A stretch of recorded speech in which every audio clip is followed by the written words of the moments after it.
Hello students, यदि आपका CSIR का पेपर 1 और 2 हो चुका है और आप ढूंढ रहे हैं एक ऐसा कोचिंग संस्थान जो तैयारी करवाता है डिस्क्रिप्टिव एग्जाम की, जिसमें वो आपको सिखाएगा निबंध, पत्र या फिर प्रेसी यानी कि सार लेखन, एस्से, लेटर या प्रेसी। गैलेक्सी एक्सिस कोचिंग पॉइंट ने इन दोनों ही भाषाओं में अपना बैच शुरू कर दिया है। 2 दिन से बैच शुरू हो चुका है। चाहे आप इंग्लिश में करना चाहें इंग्लिश में कर सकते हैं, हिंदी में करना चाहें हिंदी में कर सकते हैं। दोनों की सेपरेट क्लासेज लगती हैं और मज़ेदार बात यह है कि ये बैच ऑनलाइन भी है और ऑफलाइन भी है, हिंदी में भी है और इंग्लिश में भी है।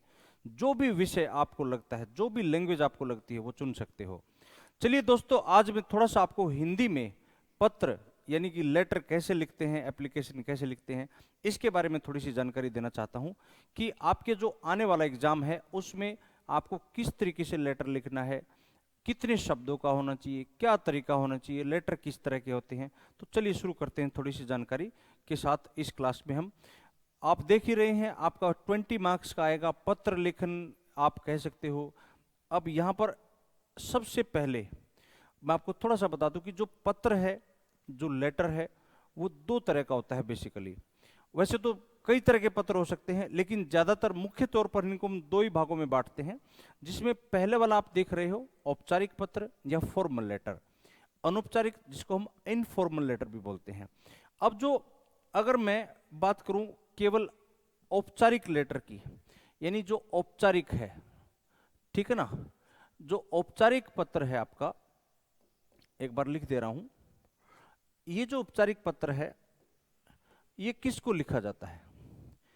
ये वो लोग होते हैं जिनको आप व्यक्तिगत तौर पे नहीं जानते, यानी कि आप जिस स्थान पर रहते हो वहां से जो जो सर्विसेज, जो जो सेवाएं आप सरकार की तरफ से ले रहे हो, चाहे वो बिजली की है, चाहे वो पानी की है, चाहे वो सड़क की है, चाहे वो बस की है, चाहे डाकिया आपके घर चिट्ठी लेके आ रहा है, चाहे पुलिस आपकी सुरक्षा कर रही है, या कोई अस्पताल है, इतने तरह के जो डिपार्टमेंट्स होते हैं उनसे जब आप संपर्क करते हैं, उनसे जब आप कोई शिकायत करते हैं, उनसे जब आप कोई सुझाव देते हैं या पर वहां पर कोई उनकी सेवाएं लेते हैं, तो उनको जो लिखे जाने वाले पत्र होते हैं उन्हीं को हम लेटर ना कह के एप्लीकेशन कहते हैं। तो औपचारिक जो है वो एप्लीकेशंस होती हैं। या फिर जिस स्कूल में आप पढ़ते हैं, जिस कॉलेज में आप पढ़ते हो, जिस जहां पर आप नौकरी करते हैं, तो वहां पर जो भी आपका कोरेस्पोंडेंस होता है, जो भी पत्राचार रहता है, वो आपका औपचारिक पत्र में रहता है। अब बात करें अगर हम अनौपचारिक की, अनौपचारिक पत्र क्या होते हैं? अब अनौपचारिक लिख के बता रहा हूं एकदम से अच्छे से। पत्र, अनौपचारिक पत्र वो पत्र होते हैं मेरे प्यारे प्यारे दोस्तों, जो आपके जानकार लोगों को लिखे जाते हैं, यानी कि जो आपके सगे हैं। अब सगे कौन हो सकते हैं? वो सभी लोग जो आपके ब्लड रिलेशन में है, ज्यादातर आपके पिताजी, आपकी माताजी, आपके चाचा, आपकी चाची, आपका ताऊ, आपकी ताई, फिर आपकी बुआ, आपका फूफा, उनके बच्चे। अब माँ की तरफ से कुछ रिश्तेदारियां होती हैं, जैसे आपकी मौसी, आपकी मामी, है ना, आपका जो है नानी, नाना, उनके बच्चे, यानी ये सभी के सभी रिश्तेदार, आपके खुद के सगे भाई बहन, आपका हस्बैंड, आपकी वाइफ, जो भी रिश्ता हो सकता है, आपका कोई दोस्त हो गया बाहर का जो आपका खास हो गया, जिनसे आप अपनी व्यक्तिगत बातें करते हो, तो उनसे आप जब कभी भी संपर्क साधेंगे तो पत्र के माध्यम से जब आप लिखते हैं तो उनको पत्र बोलते हैं। ये आपका औपचारिक रहता है, जहां आप औपचारिकता करते हैं, जहां फॉर्मल रहते हैं। ये आपका अनौपचारिक पत्र हो गया, जहां पर आप अनौपचारिक रहते हैं, बहुत ज्यादा फॉर्मेलिटीज नहीं होती, जहां पर आप अपनी दिल की बात खुलकर करते हैं। यहां पर आप दिल की बात नहीं, यहां पर आप अपनी समस्याएं बताते हैं। ठीक है, चलिए तो थोड़ा सा और आगे बढ़ते हैं। अब देखो, औपचारिक पत्र जो है, मैं थोड़ा सा बता देता हूं किसे कहते हैं। एक फॉर्मल तरीके से मैं आपको ये बता रहा था, वैसे अब फॉर्मल तरीका भी आ गया है। औपचारिक पत्र उन्हें लिखा जाता है जिनसे हमारा कोई निजी संबंध नहीं होता बाबू, यानी व्यवसाय से संबंधी हो, आपको किसी कमर्शियल लेटर भी हो सकता है, आपका प्रोफेशनल भी हो सकता है, ऑफिशियल भी हो सकता है। प्रधानाचार्य को लिखना, स्कूल का हो, कॉलेज का हो, प्रिंसिपल हो, या कोचिंग सेंटर का भी कोना हो, जैसे कोई हमें पत्र लिखे, या फिर आवेदन करना हो किसी नौकरी के लिए, आप आवेदन करते हो तो एप्लीकेशन होती है, वो चिट्ठी या पत्र नहीं होता। ठीक है ना, या सरकारी विभागों को, जैसे मैंने बताया जिस क्षेत्र में आप रहते हो उस क्षेत्र में आसपास जितने भी डिपार्टमेंट्स हो सकते हैं उन सब से आपका कोरेस्पोंडेंस यानी पत्राचार होता है। तो वो सारे पत्र या किसी अखबार के संपादक के नाम आप पत्र लिखते हैं तो ये सारे के सारे कैसे पत्र हो जाएंगे, औपचारिक पत्र हो जाएंगे। अब देखो औपचारिक पत्रों की भाषा सहज और शिष्टापूर्ण होती है, भाईचारा नहीं निभाया जाता वहां पे। इन पत्रों में केवल काम या अपनी समस्या के बारे में ही बात करनी होती है।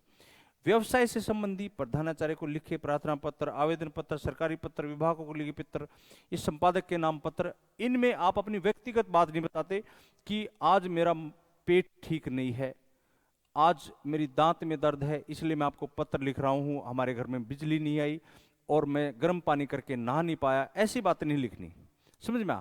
तो वहां पर सीधी बात लिखनी है, बिजली नहीं आई है, समाधान निकालें। आप ये नहीं बताना कि बिजली नहीं आने के कारण मेरे घर में क्या क्या नहीं हुआ और क्या क्या हुआ, ये व्यक्तिगत बात नहीं लिखनी होती। चलो देखो जरा एक बार थोड़ा सा और आगे बढ़ते हैं। जब कभी भी आप औपचारिक पत्र लिखेंगे तो एक सदा हुआ तरीका होता है, एक फॉर्मेट होता है, एक प्रारूप होता है एक पत्र को लिखने का। देखो दोस्तों, भाषा जो है ना, भाषा वो बहुत मायने रखती है। आप जहां भी तैयारी करें ना, उस शिक्षक से जब आप बातचीत करें तो उसकी भाषा पर गौर करें, क्या वो शब्दों को सही तरीके से उच्चारण कर पा रहा है, सही तरीके से लिखवा पा रहा है, ये बहुत जरूरी होता है। ये बात आप जब कभी भी किसी शिक्षक के सामने बैठे तो इन बातों को गौर करें, ध्यान करें, तभी उनसे आप पढ़ें। क्वालिफाइड होना बहुत जरूरी होता है। आपको सही भाषा का ज्ञान एक सही शिक्षक ही दे सकता है। और यहाँ सिर्फ और सिर्फ भाषा की जांच करने के लिए आपको निबंध पत्र और आपका सार लेखन करवाया जा रहा है। सबसे पहले जब कभी भी आप औपचारिक पत्र लिखेंगे, जैसे कि मैंने यहां लिखा हुआ फॉर्मल लेटर, ऊपर लिखेंगे सेवा में पहले नंबर पे। किसी भी लेटर में 7 पॉइंट होते हैं, 7, देखो ये 7। सेवा में लिखेंगे, फिर विषय जिसके बारे में पत्र लिखा जा रहा है उसे केवल एक ही वाक्य में लिखना होता है, एक लाइन में लिखना होता है, ऐसा नहीं उसकी 3-4 लाइनें बना देंगे। इस बात का थोड़ा सा ध्यान रखेंगे। अच्छा थोड़ा सा और देखो, तीसरे नंबर पे संबोधन। आप जिस भी व्यक्ति को वो पत्र लिख रहे हो उसको आप संबोधन में श्रीमान जी, महोदय जी, महोदया, माननीय, है ना, इस तरह के शब्दों का संबोधन करते हुए तीसरा पॉइंट यहां पर बनाएंगे। सबसे पहले ऊपर सेवा में, फिर आपका जो विषय है वो लिखेंगे कि मेरे घर में बिजली की समस्या है, बिजली की समस्या के समाधान हेतु कोई भी समस्या आ सकती है। संबोधन, आप जो भी वहां का अधिकारी है उसको संबोधन करते हुए श्रीमान जी, और उसके बाद उसका पद लिख सकते हैं।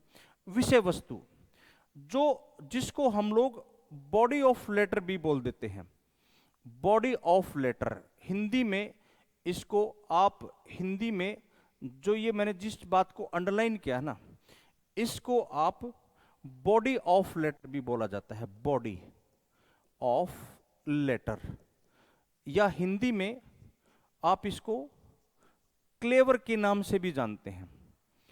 इसमें सबसे पहला जो अनुच्छेद होता है, जो पहला पैराग्राफ होता है, उसमें सविनय निवेदन यह है, जैसे वाक्यों से शुरुआत करनी है, और भी कई तरीके हो सकते हैं। फिर अपनी समस्या के बारे में लिखेंगे। सविनय निवेदन यह है, मेरा विनम्र निवेदन यह है, मैं विनम्र प्रार्थना आपसे करना चाहता हूं कि मेरी समस्या यह है। दूसरे अनुच्छेद में दूसरा जो पैराग्राफ होगा, अपनी समस्या के समाधान के बारे में सुझाव देके बताएंगे कि मैं चाहता हूं कि आप ऐसे ऐसे मेरी समस्या का समाधान करें। और जो तीसरा अनुच्छेद रहेगा, आपसे विनम्र निवेदन यह है लिखकर, और भी कई तरीके हो सकते हैं, मैं पहले बता रहा हूं यही तरीका फॉलो नहीं करना। अपनी अपेक्षा या उम्मीद रखते हैं, मैं आपसे उम्मीद करता हूं, मेरा आप पर पूर्ण भरोसा है कि मेरे द्वारा सुझाए हुए रास्ते के आधार पर आप मेरी इस समस्या का समाधान करेंगे, या इससे भी और भी मैं उम्मीद कर सकता हूं कि आप इससे बेहतर करके मुझे देंगे। ऐसी भाषा शैली जब आप कहीं लिख के भेजते हैं, कोई पत्र लिखते हैं, तो आपका काम निसंदेह ही निश्चित तौर पर जरूर हो जाता है। उसके बाद आपका नाम और हस्ताक्षर नीचे हो जाएगा। धन्यवाद या कष्ट के लिए क्षमा जैसे शब्दों का प्रयोग जरूर करेंगे अंत में। भवदीय, प्रार्थी, भवदिया, जो भी आप हैं प्रार्थना कर रहे हैं, तो आप यहाँ पर अपना प्रार्थी लिखकर हस्ताक्षर करें और नीचे अपना नाम लिख दें। नाम व पता, शहर का, मोहल्ले का नाम, इलाका, शहर, पिन कोड आदि ये पता नीचे आएगा सबसे छठे नंबर पे, और फिर आप दिनांक यहां लिखेंगे। दिनांक यहां भी लिख सकते हैं और दिनांक यहां भी लिख सकते हैं, इसके बाद यहां पे भी आ सकता है। समझ में आ गई मेरी बात? तो ज्यादातर यहां आपका सही जब जम रहा है दिनांक। तो ये 7 पॉइंट आपको फॉलो करने हैं। अब देखो थोड़ा सा, एक पत्र है जो आपको लिख के दिखा रहा हूं। आप एबीसी हैं, यानी मैंने किसी का नाम नहीं लिखा यहां पर, कोई नाम है, जैसे आप कोई भी नाम हो सकता है, आप रमेश हैं, सुरेश हैं, मुकेश हैं, कोई भी, ठीक है। गवर्नमेंट कॉलेज सोनीपत में लेक्चरर हैं।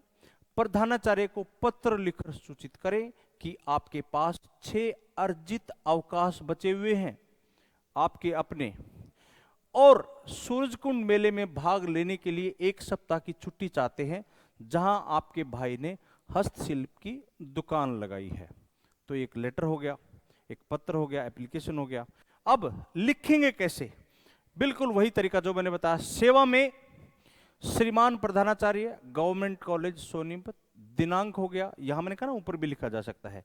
फिर विषय हो गया, अवकाश प्राप्त करने हेतु पत्र, महोदय हो गया।